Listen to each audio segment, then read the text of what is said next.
Assalamualaikum warahmatullahi wabarakatuh. Jumpa lagi dengan saya Ahmad Priarjanto dalam video belajar akuntansi pemerintahan seri akuntansi aset tetap bagian 3, yaitu terkait perolehan, pengakuan, dan pengukuran aset tetap. Setelah di video bagian 2 kita belajar mengenai klasifikasi, maka di video bagian ketiga ini kita akan bicara bagaimana perolehan, pengakuan, dan pengukuran aset tetap. Nah, kapan sih suatu aset tetap itu diakui oleh pemerintah? Nah, maka ada dua hal yang harus diperhatikan.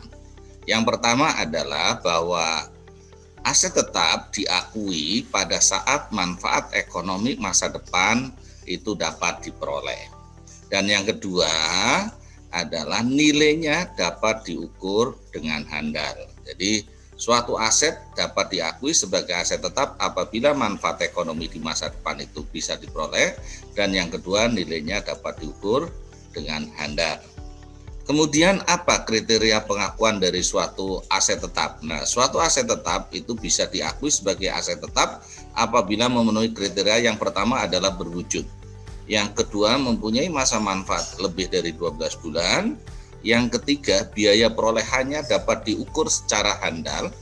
Dan yang keempat tidak dimaksudkan untuk dijual dalam operasi normal entitas dan diperoleh atau dibangun dengan maksud untuk digunakan. Itu adalah kriteria dari pengakuan aset tetap. Nah, pengakuan aset tetap ini akan menjadi handal apabila aset tetap tersebut telah kita terima atau telah diserahkan hak kepemilikannya kepada pemerintah atau hak penguasaannya telah berpindah.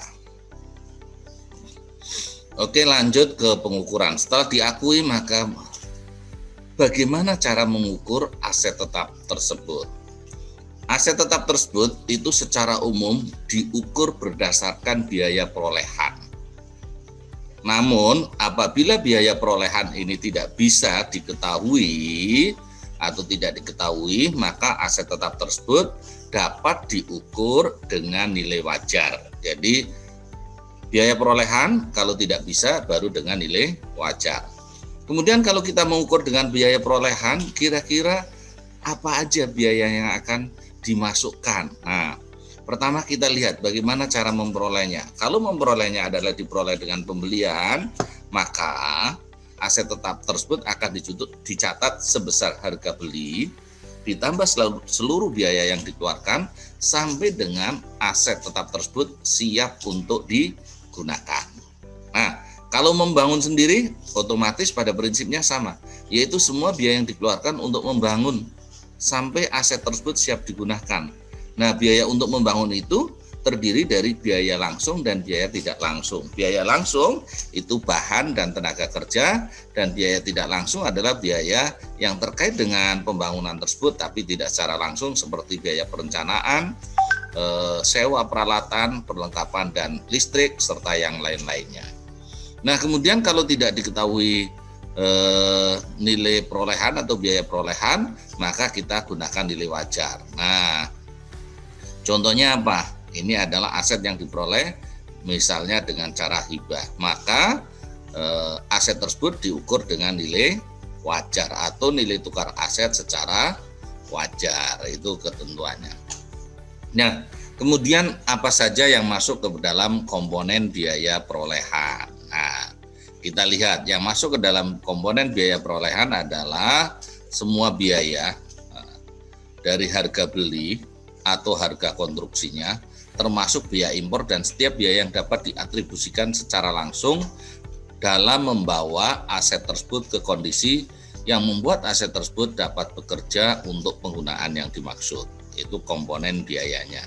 Contohnya apa? Contohnya berarti kalau kita bicara pembelian berarti harga beli.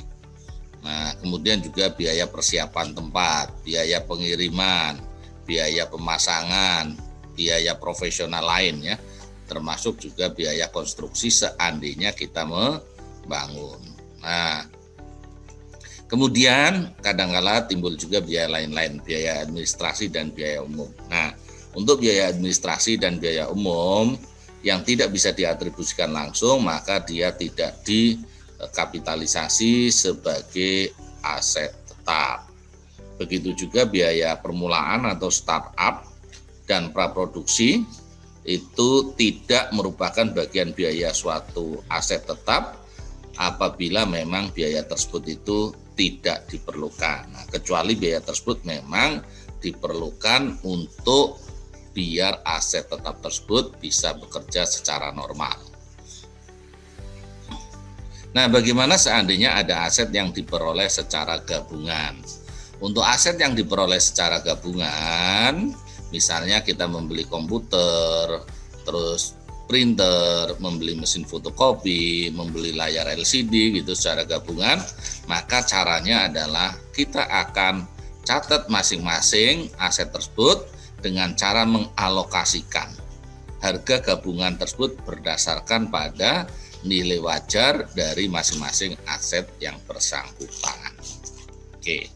Nah, kemudian untuk memberikan pemahaman yang lebih, saya berikan ilustrasi jurnal pada saat perolehan aset tetap. Nah, misalnya pada tanggal 10 Januari 2020 dibeli mesin fotokopi seharga 48 juta, serta dibayar ongkos angkut dan instalasi sebesar 2 juta secara tunai.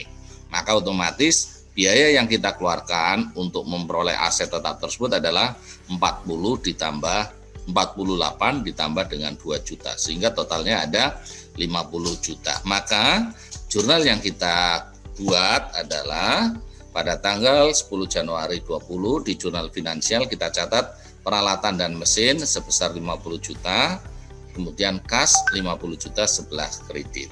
Kemudian di jurnal anggarannya belanja modal pada akun penyeimbang sebesar 50 juta. Itu kira-kira perolehan dan pengukuran aset tetap. Mudah-mudahan sahabat semuanya bisa memahami bagaimana cara mengukur aset tetap dan bagaimana cara mencatat perolehan aset tetap. Terima kasih telah menonton video bagian 3 ini dan silahkan lanjut ke video bagian 4 terkait dengan penyusutan. Sampai jumpa di video bagian keempat. Assalamualaikum warahmatullahi wabarakatuh.